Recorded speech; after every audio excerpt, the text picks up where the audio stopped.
Greeting, friends. Here's the moment you've all been, well, the moment that I've been waiting for. I'm a little nervous, I will be honest. This isn't going to be a TV quality production. I'm going to share with you my testimony. I think you deserve to know because uh, in my writings, I challenge you guys to maybe some things you haven't considered before. And it's only right that I should tell you my journey, and it's not all been pretty. If you want to throw me under the bus or if you want to throw rocks at me, get ready. Hi, my name is Billy, they call me.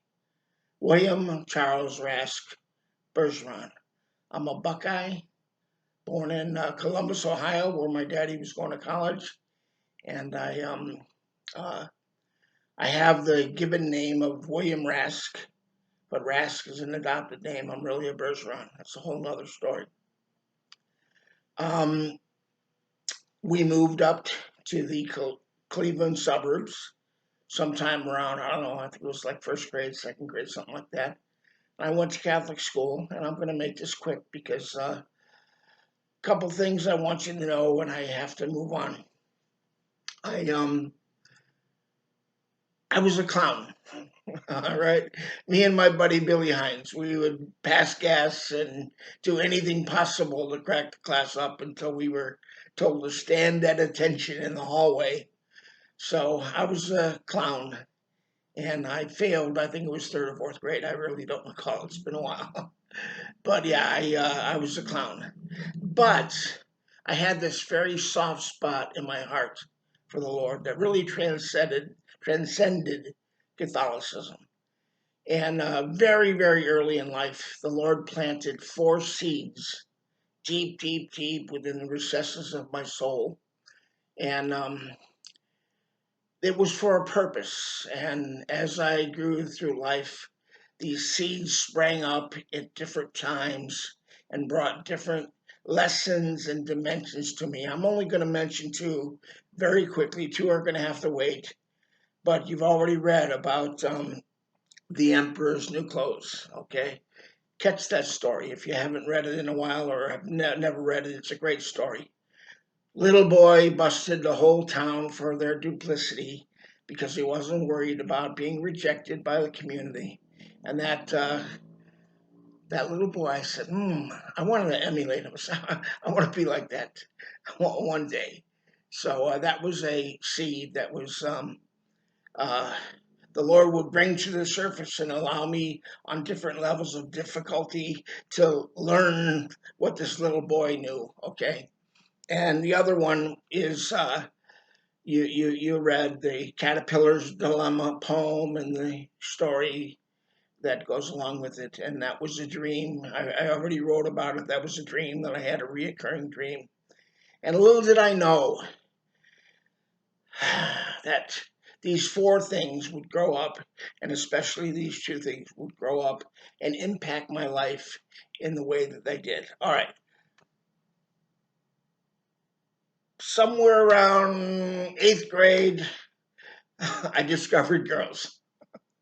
I stopped going to Catholic school, and I was an altar boy for a while until they kicked me out for my grades. But I went on to public school in ninth grade, and of course, we were learning new tricks, shall I say.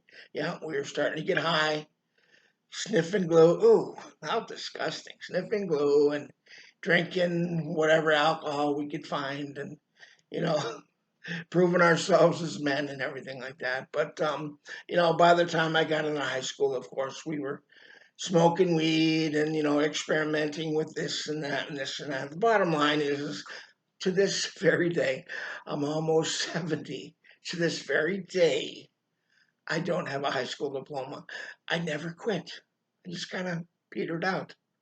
I had other priorities, shall we say. But anyway, I uh, I traveled around the country a little bit, up to New York for a minute and out to Los Angeles. And I even got to live in a hippie commune for a brief while up in Berkeley, California. But the long and short story of it is that I ended up in South Florida, where I've lived basically ever since. At the age of 20, see, this love affair that I had as a child was haunting me because I knew I was wrong.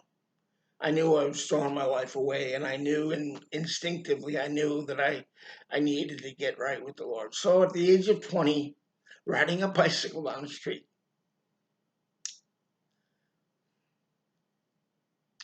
I, uh, I relinquished.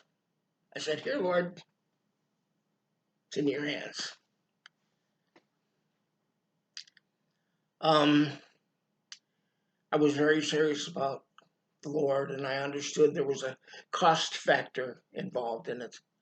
So, somewhere around the age of 22, I began to fellowship at this church that really began in the Southern Baptist Convention and slowly evolved from that tradition. They dropped the name Baptist and they were caught up in the charismatic renewal, they said. And I would go to teaching meetings, big name teachers on Thursday nights, and I would go to the communion service on Saturday morning, and I began to get involved in this. And it was really kind of a dichotomy. Part of me, I was embarrassed because there's a lot of madness going on around, to be honest with you. Charismania is what I called it. Look it up if you don't know what that means, but charismania. But the thing was, is that I felt that I was at the right place. And the people that I was getting to know, I loved. They were good hearted people. And actually, I ended up marrying the pastor's daughter. I'm only going to mention her a few times because it's necessary. But um, I when I when I decided that I was going to get married, I figured out, well, I better get a better job than bagging groceries at public supermarket. So I applied in the meat department, and they took me in, and I learned to cut meat, and began to raise a family. Me and my lovely wife got married in August of '73, and over the next 10 years, we had five beautiful, wonderful kids. Today, they're doing wonderful, and none of them are dysfunctional or anything like that. And God really blessed us with five kids. Now we got six grandkids and counting. But anyway, this memorial church was evolving. Uh, a lot of the young kids from the move of the Spirit back then came into Memorial Church. So there was an element of middle aged people. There were a handful of older people, but there was a lot of ex hippies and the like, that kind of came in. And quite honestly, part of me was embarrassed. Like, wow, a lot of crazy stuff. But again, like I said, my heart was that I knew that I was supposed to be there, so I stayed there. Um, we were seeing in those years the need to deal with this thing called tradition, getting rid of the old wineskin, so to speak, and we were taking measures in that direction. We believe that leadership, you don't go to a seminary to get new leaders. You get new leaders right out of the flock of people that are there, that people know them and, they're not a stranger. They know their heart and their behavior and their everything. So, we were trying to learn some new tricks, but the truth was we had like five pastors and there was a lot of discrepancies, shall we say. One guy was very legalistic, demons, Christmas trees and demons, and I mean, great person, but nonetheless a little legalistic. Some lean more towards authoritarian. A couple lean towards they always wanted to lay hands on somebody and then cast out a demon or heal them or something like that. And it was a little crazy, but slow but sure. The Lord, different people went their different leaders. The different leaders went their way, and there was one man named Tommy that I became very good friends with. That was the only one left. So the church looked around and said, "We need another leader." And sure enough, they put their hand on me. Oh my God! Wow, wow, did they make a mistake? Um, I was petrified. I have to tell you, I was petrified. Part of me knew that it was the move that I should have made, but part of me, I was petrified. I thought I would most certainly screw up God's people, and I didn't have the confidence, and that sort of a thing. And I really was in a dichotomy. But the people loved me, and they knew me, and they said, "Billy, listen, you have the heart of a servant. You love the Lord, and the rest you can learn." So I said, "Okay, okay, we'll go there." But as I said, these other leaders all went their own way for different reasons, and this one leader uh, kind of took part of the church in a certain direction with other people, and they were trying to pull us into this. This really came down to a pyramid uh, structure, pyramid scheme. This guy is over this guy, and this guy is under this guy, and this guy pays tithes to that guy, and we get all of our answers through this guy and discipleship, and what it meant back then. And we knew it was tremendously flawed, and we kind of got picked on. Um, there were people that wanted us to go into this discipleship thing. And this, my dear friend Tommy, he was an Italian. He was very strong-willed, and he was good because he was able, to step up to the plate and fight off the wolves. And so we came to a place where we had one of three decisions. Number one, that we would remain the same, which was unthinkable. Number two is that we would dissolve and go our own way. And number three is that we would deal with our, shall we say, inequities, our weaknesses, and have the Lord teach us. And we decided the third thing. We were going to learn this all over again and deal with the problem with traditions and so forth. So we learn to not be afraid to count the cost and share with the people the cost involved in following the Lord. And we were doing a lot of house groups, and we used to go to the prisons with our band and play for them. And we would go. We didn't make the homeless people come to us. We'd go to their hobo camp and bring a big pot of chili and sit around and talk with them, share with the Lord and stuff like that. And we were learning. We were learning. But I have to be honest with you.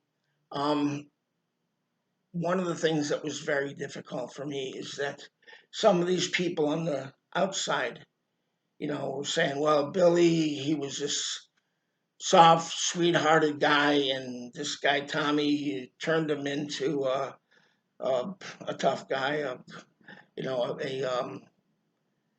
don't know, something that I shouldn't have been." And I was learning how to be a shepherd. Part of a shepherd's job, don't forget, is to fight off the wolves. And I was learning to do that. And people didn't like that very much, so they pointed fingers at us. And it was a very difficult period of time. But we moved on. We moved on. We sold our church building and rented a warehouse for our little school. and our meetings, and we were moving forward and everything like that. And we did that for a number of years. But there came a time when these voices from the outside really were getting old, and you know the the enemy Satan, he's called the accuser of the brethren. There were accusations coming in that Tommy was controlling me and other people and stuff like that. Listen, his strengths were my weaknesses, and my strengths were his weaknesses, and we would rub off on either each other and learn and teach, things like counseling and what discipleship is truly about. I made a few notes here, and um, we really had some new beginnings, and we set out and had a teaching that lasted a good 3/4 of a year, and the teachings were not about those people doing it wrong out there. It was about us and what we were doing wrong in here, and giving the Lord an opportunity to heal us and bring us out of these things. A big part of the teaching was the book of Revelation. Tommy was a great teacher. I was terrible. I learned a little bit, and people loved me through my inabilities. But Tommy was a great teacher, and he shared a lot from the book of Revelation and the Old Testament. And my dear wife wrote some beautiful music and songs.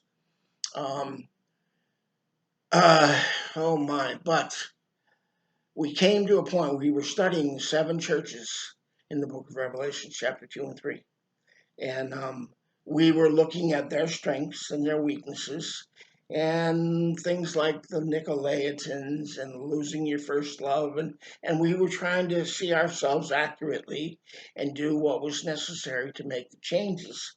But one of the things, and this is key, you have to understand this, is because to understand the rest of my story, you have to understand this. The very last church, the seventh church, the church of Laodicea, God said was lukewarm. They were neither hot, or they were neither cold.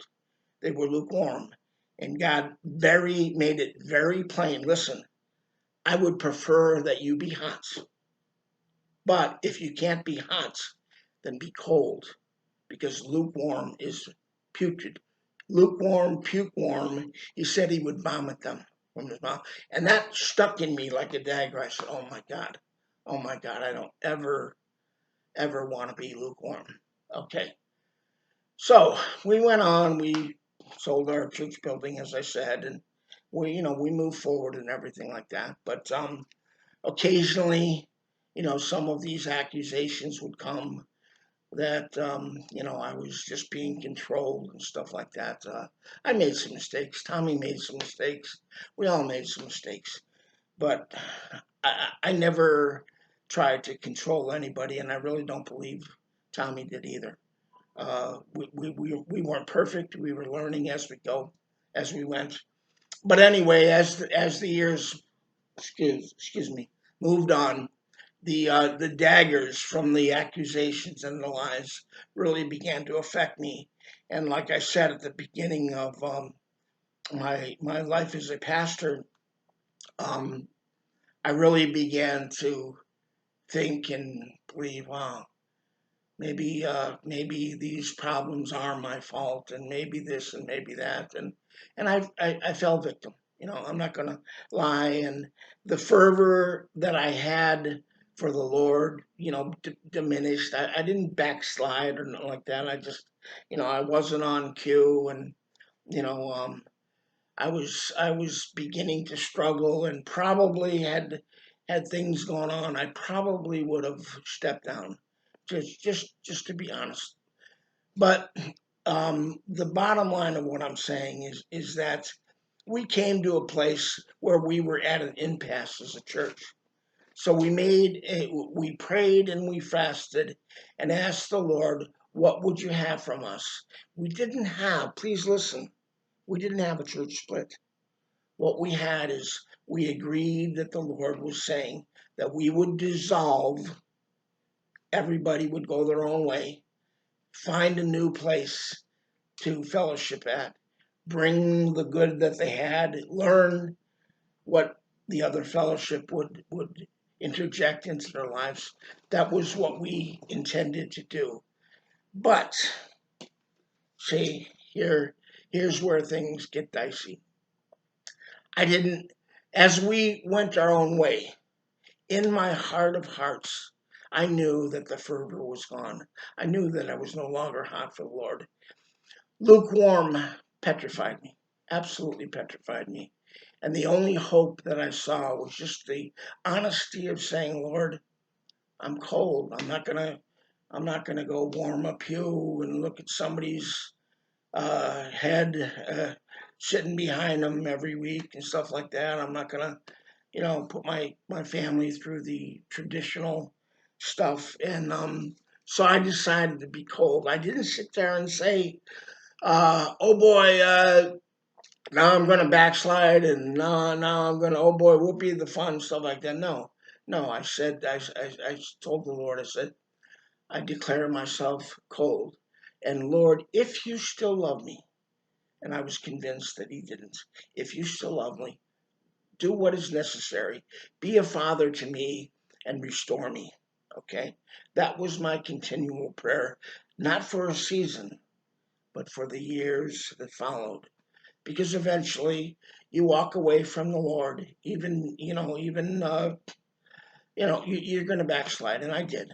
I honestly did.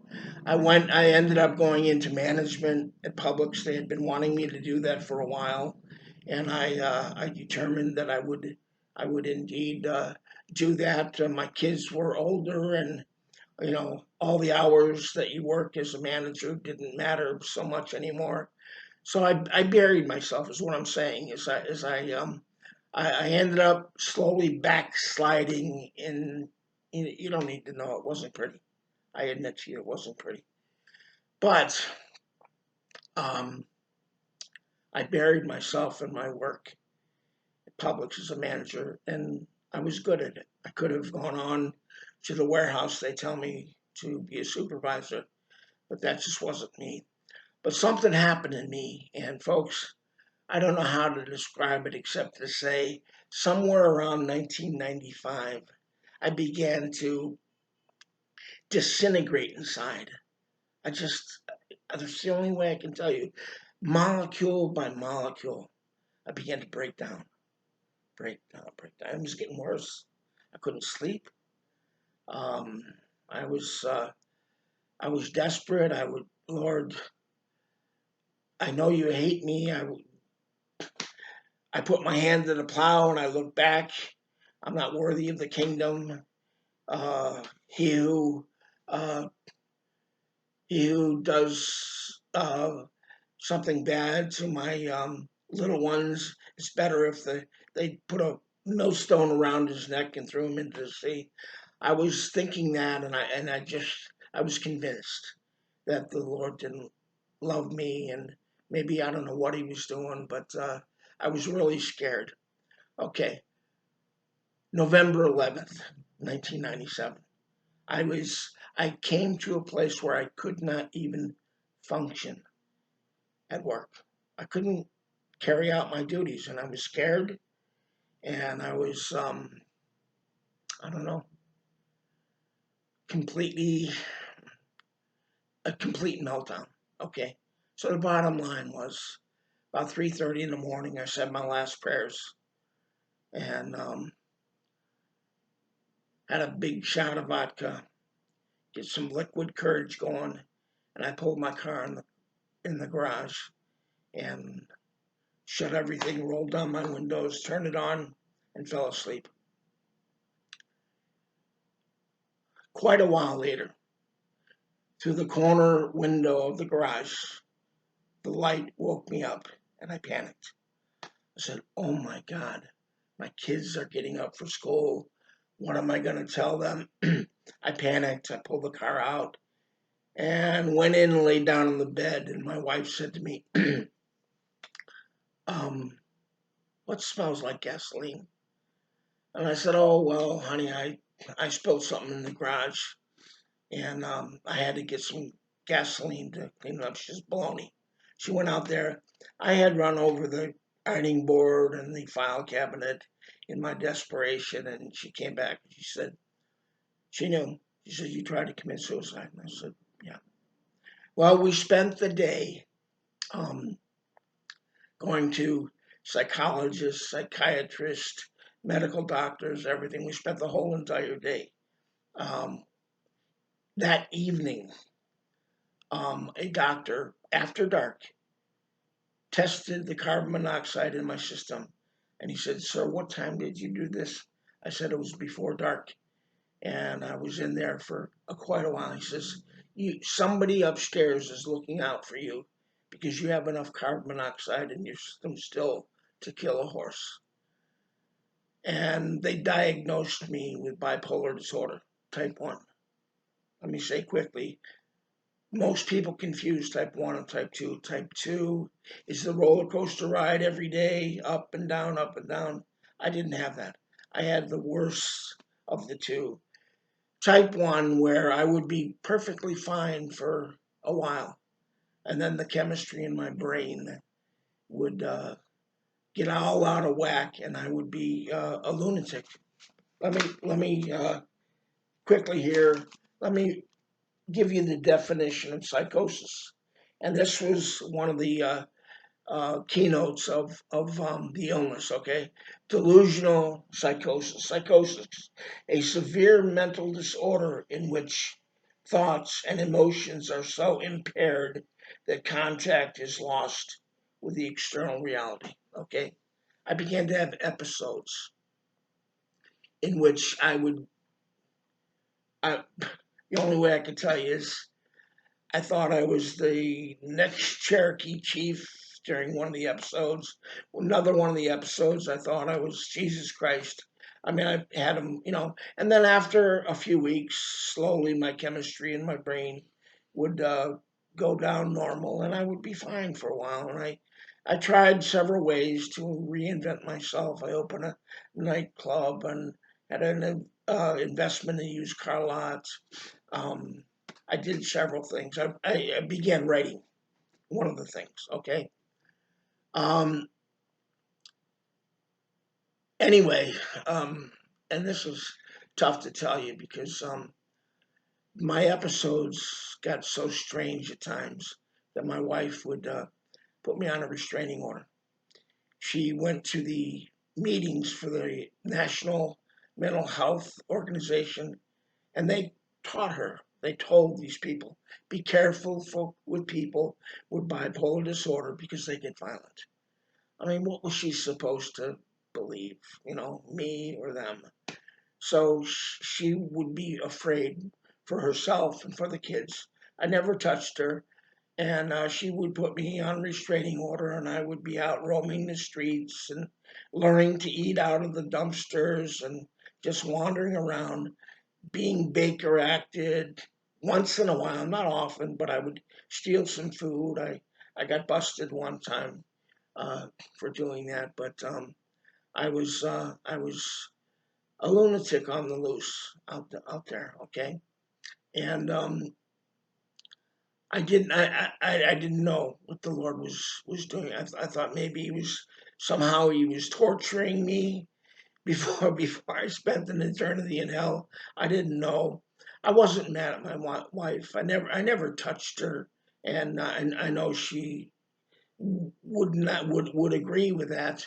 But nonetheless, I would say to her, "Honey, I never touched you. Why are you afraid of me?" She said, "Bill, I'm not afraid of you. I'm afraid of the illness." Well, I couldn't wrap myself around it, folks. I really couldn't. I I wasn't mad, but I was rejected. I was wounded. I didn't know how to live with somebody that was afraid of me. So the bottom line is eventually I told her we have to go for a divorce. So we did that. After 32 years, we had 4 houses, 2 villas in that time, 5 children, as I said, for 32 years. And what happened, what I didn't know what I was stepping into was that I now was dealing not only with bipolar psychosis, but I was dealing with grief. Okay, a deadly combination. I mean, wicked, wicked, wicked. So at the age of 56, for the first time, I began to have run-ins with the police and getting arrested. And I wasn't regularly using drugs, but there were periods of time, in my worst of times, that I would do cocaine or marijuana or something like that. And I got busted here and there, and I was in and out of jail. And very quickly, one another thing that happened to me that was a miracle, and I should have known, but I didn't. I had a car accident and broke my fourth, fifth, and seventh vertebrae in my neck. And they X-rayed me, and he says, "I got bad news to tell you. You need to talk to your family. You broke your fourth, fifth, and seventh vertebrae. I got to operate on you. You might not make it, pal. And if you make it, you're probably going to be a quadriplegic or at best a paraplegic." So, bottom line, went through a where they take X-rays of your whole body and everything like that. I forget what it's called, but he said, "I'm going to give you one chance to heal on your own because I don't want to do this operation." Put me in the neck brace and gave me 6 months. I'm giving you the fast version of this because after a short while I was driving in the car like I shouldn't have been and going here and going there, and he uh, he X-rayed me about 4 or 5 months into this thing, and he was mad. He was really mad. He says, "Mr. Rask, you are not doing what I told you to do. You are not healing." He says, "I'm going to give you one more month, and if you don't do what I'm telling you, I'm going to operate." And you know what the prognosis is, okay? So I was really scared, but this was the kicker. We used to go to baseball games, my kids. Me and my wife would climb up to the top of the bleachers, and that's what we did to watch this game. I was in my neck brace, and there was a big tree branch hanging over the bleachers. Well, just at the right time in the game, from behind on the street, we hear a near car collision, and everybody, including myself, jerked their head around to look to see what happened. The pop that came out of my neck, folks, made everybody think that the tree limb was coming down on top of them. And they all went like this.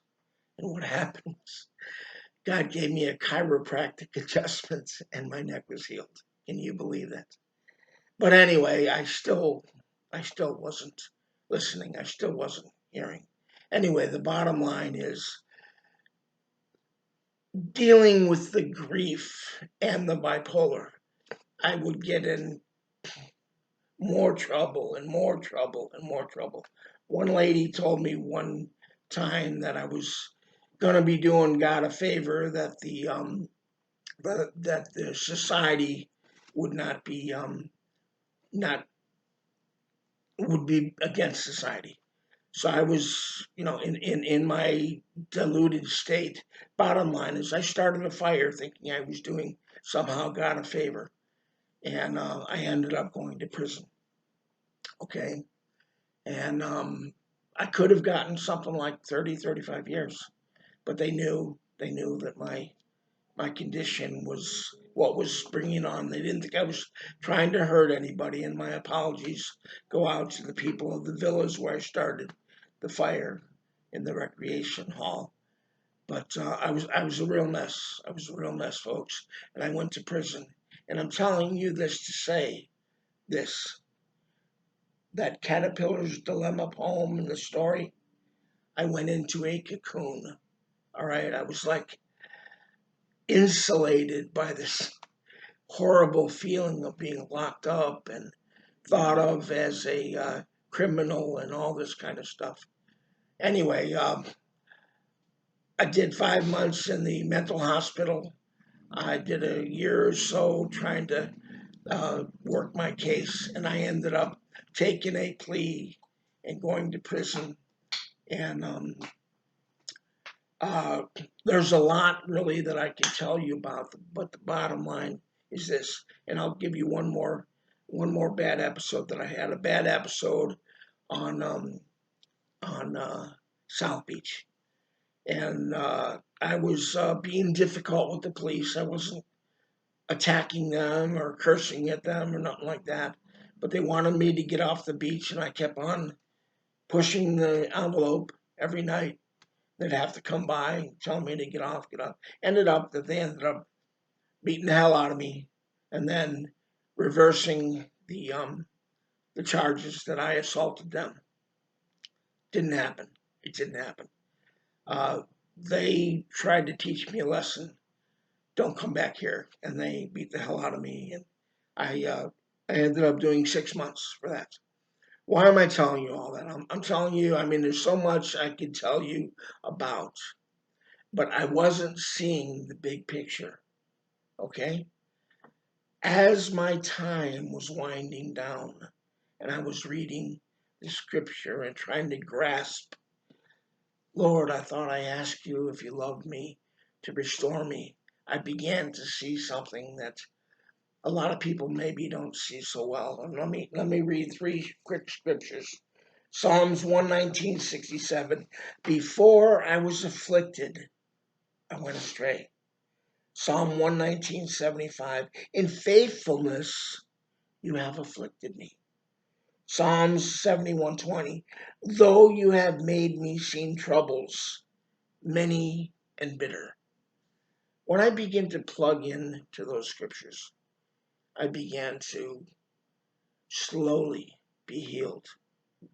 And slowly things began to make sense. And I began to see that the fatherly hand of the Lord was upon me, afflicting me, not because he hated me like I thought, but he was afflicting me to drive me to my knees, to cry out to him, and so I would learn from him. And one of the things that I must tell you that I learned was I learned a new dimension of what it means to have the fear of the Lord. Okay? If you get that messed up, folks, you're in deep, deep stuff. A lot of people like to say God doesn't want you to have the fear of the Lord. He means to respect him. Come on, no, ain't it? No.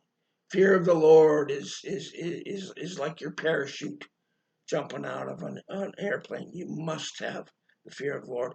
But I was beginning to get the picture. I was in my cocoon, slowly emerging from my cocoon and beginning to hear the voice of the Lord that, in fact, he loved me. And he was restoring me. Okay, folks? There's so much that I could tell you. But during that time of restoration, when I was learning the fear of the Lord and learning the importance that affliction takes in your life. And I'm doing this quickly because of the sake of time, folks, but so much more that I could tell you, but I'm giving you the gist of it. I began to be restored. I began to understand the new dimensions, the fear of the Lord, and the the dealings in our lives to afflict us so that we might be returned to him. And he started giving me poems and just dropping things into my spirit that were blowing my mind. And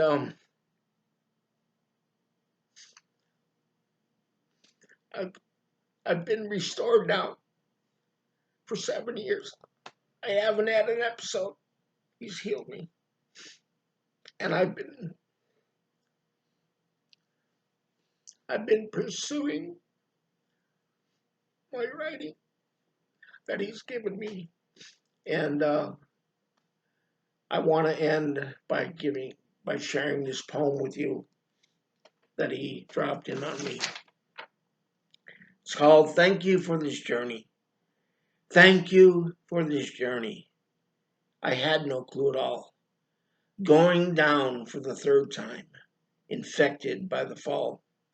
My feet, they had no purpose, led me down roads unknown, on my man-made journey until I saw your throne.